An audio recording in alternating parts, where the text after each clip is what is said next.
இன்றைக்கி 11th June. இது Banknifty 30 minutes candle. இன்றைக்கி காலைல பார்த்திங்க அப்படின்னா கேப் அப்பில் ஓப்பன் ஆகி அதுக்கப்புறமேட்டு தொடர்ச்சியாக ஃபால் தான். ஸோ அதுக்கப்புறம் 12 மணிங்கும் போது நியூட்ரலாக ட்ராவல் ஆக ஆரம்பிச்சிருச்சு. மார்க்கெட் க்ளோஸ் ஆகும்போது நியூட்ரலாகவே க்ளோஸ் ஆகிடுச்சு.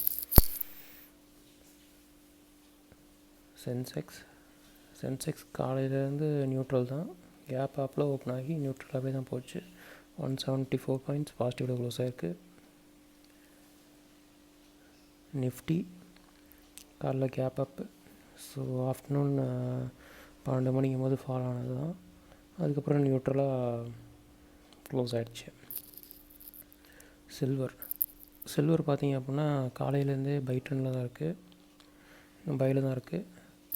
பையிங் ப்ரெஷர் இன்னும் இருக்குது. மேபி இந்த ஃபஸ்ட்டு கேண்டலோட லோவை பிரேக் பண்ணுச்சுன்னா டவுன் ட்ரெண்டுக்கு மாறக்கு வாய்ப்பு இருக்குது.